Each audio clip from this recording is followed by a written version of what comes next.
This is Life in Color. I'm presenting this amazing series that I put together. Hopefully you enjoy it. We went out, we talked to some people that have some tattoos. We found out the meaning behind them, where they got them, why they like them, and just sort of their different views about tattoos. I know I had a load of fun shooting this, and I hope you enjoy it as well.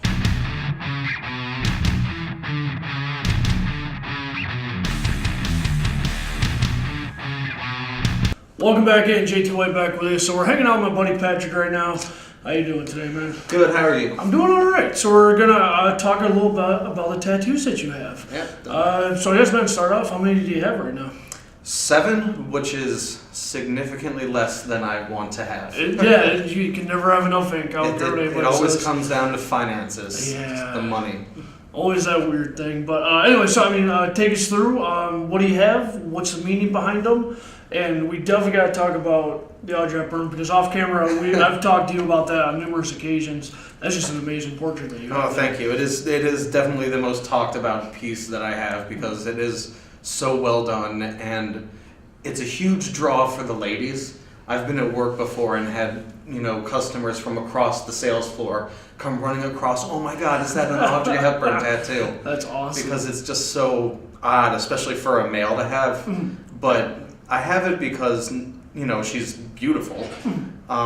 She's one of my favorite actresses, and she's definitely my sister's favorite actress. So it's sort of, my sister's still around, but it's a little kind of, this is for you, Jen. I got this Audrey Hepburn tattoo. Yeah. That's awesome, yeah.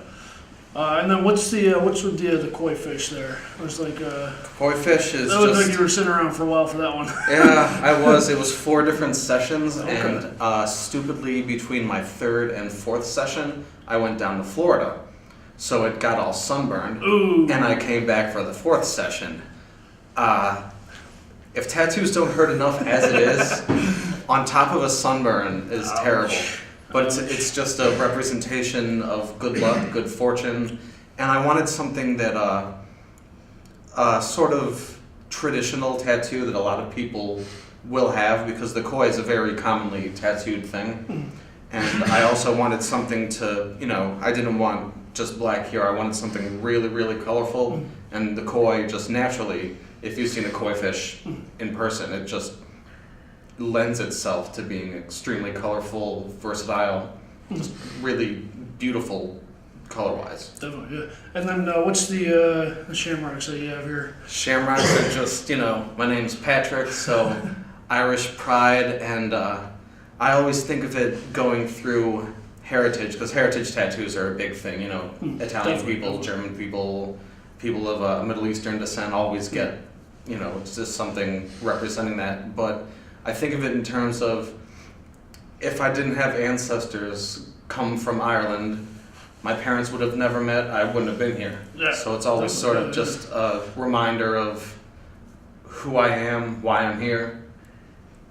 I like that, that's awesome. And then, what's that one there? This thing, it's called the Starburst, actually. Okay. It is the logo for my high school's music program, which makes me sound like a band nerd, which admittedly, I don't care, I am. There you go. But I think of it in terms of, if it wasn't for that music program in my school, I am not sure that I would have finished high school. Okay. I could have potentially fallen into a crowd that, the bad crowd, the drug-doing crowd, part of, some of the people I knew that are passed on now because of drug overdoses, so I just attribute that to me staying solid and strong through school. Definitely, yeah. And then I noticed there's one more over there. The Empire State Building. I am not a New Yorker, but I consider myself a New Yorker. I was born in Pennsylvania. Okay. I lived in Rhode Island for a little bit, but when I was in 4th grade, I moved to New York, and that's really where I developed and became who I am, so I consider myself to be a New Yorker. And being from Syracuse, I wanted something, that Syracuse, we have a pride, believe it or not. Oh, yes.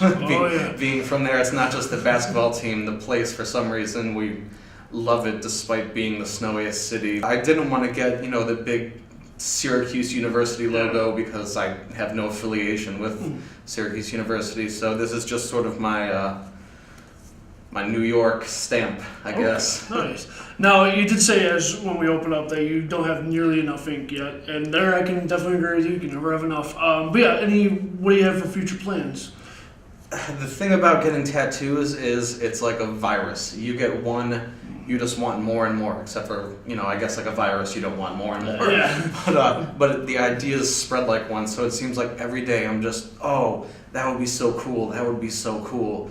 Where would I get that? Where would that fit in? But first I want to try to finish up this arm. I haven't figured it out yet, but right in between Audrey Hepburn and the Empire State Building here, I want to get some sort of lyrics. Okay. Just because that's a nice, it's a very awkward space. Yeah, right. And the only other one that I really have planned out is there's a French singer-songwriter, Serge Gainsbourg. Okay. There's a wonderful portrait of him. He was a heavy, if you want to define chain smoker, you see this guy. There's this wonderful portrait of him with just smoke coming out. I want to get it right here to sort of have a mirror portrait thing. Oh yeah, I like it. That's really the only thing I have planned out, but the idea is just, it's a machine up here. They're always there, yeah. Oh, yeah. Now, is there any reasoning behind the placing of yours? Why, so far down on the arm, anything like that? Any reason behind that, or just because you know what, do it? Over here, the first one I had was the Shamrock, which is, besides the back of the koi and this little elephant guy, the highest up that I have. And I just built the koi around that, and then sort of figured, well, now it looks sort of naked down here. Oh, okay. So, fair enough. Okay, I like that. And then over here is just, that's for down the road. Yeah. Once I figure out what to do there. Yeah, there is sort of been there. It's always sort of that negative connotation. Oh, you have ink. Obviously, you're a terrible person. I've met people like that. You sort of get judged on what you have. But my question for you is: do you feel that it's still there, or do you feel like it's going away? I feel like it's definitely going away, but that older generation that is sort of, sad at times fading away, they don't understand for the most part. Typically, my grandparents, the only people back in the day that had those were your gnarly bikers who were just, the ruffians, or people in the armed services, because that's just a very typical thing for armed service members to get ink on them. But I had my grandmother once ask me, "Are your tattoos real?" Okay. But they definitely don't approve, and I think it's just that generation, just the way they were brought up. I don't think, a lot of times it can be personal, because I've heard people refer to tattoos as graffiti, not in the sense of street art, but you're vandalizing your body, so to say. But sometimes it will be personal, but other times I think it's just that generational gap. But I know that, millennials and whatever you want to call it, the generation that's coming up is a lot more accepting of, everything pretty much. So tattoos are becoming a lot more, not only common, but I think a lot more accepted at the same time. Definitely. So when do you think we'll see our first tattooed president? Have we already seen it? That is also true. We don't know. That's true. Because they always wear suits. Obama could have, a little something on his ankle. Right. A little George rose. Bush actually is in the cabinet. He just said everything's just covered. Yeah, he takes off his suit. He's got full sleeves. Texas pride, man. No, that's all it would say. Texas pride. Yeah, that's all it says. Yeah. Yeehaw on his chest. That's not nice. It'd be funny though, but yeah. No, but so what? All kidding aside, what would you say to someone going to get a tattoo? What advice would you give them? Well, if you read online what they say for tattoos, and I would agree with, is if you get an idea in your head, first of all, make sure you have something that you're going to want. You're going to look at 80 if you live to be that long. You're going to look down and say, yeah, I have that. This is why I got that. But you get an idea. If that idea is still good a year down the road, I know for impatient people like me, that's a long time. Yeah, that's rough to wait. But if that idea is still good after 1 year, you can get it. But at the same time, think about a year after that. Are you going to think, man, I shouldn't have got that? Or, yeah, that's still cool. That's definitely something. Also, you want to think about what you want to get. If you want to get a portrait, don't go to someone who specializes in color, because you're not going to get what you ideally want. So definitely looking into the studio reputation. Reputation means the world in the world of tattooing. Definitely. Like if you go to some place that's like, oh, they're cheap. You don't want to go to a place that's cheap. No. It's going to be a lot of money, but you're going to get your money's worth when you go to the right artist. I just want to say thank you so much for joining me today. And, thank you. I look forward to speaking to you in the future.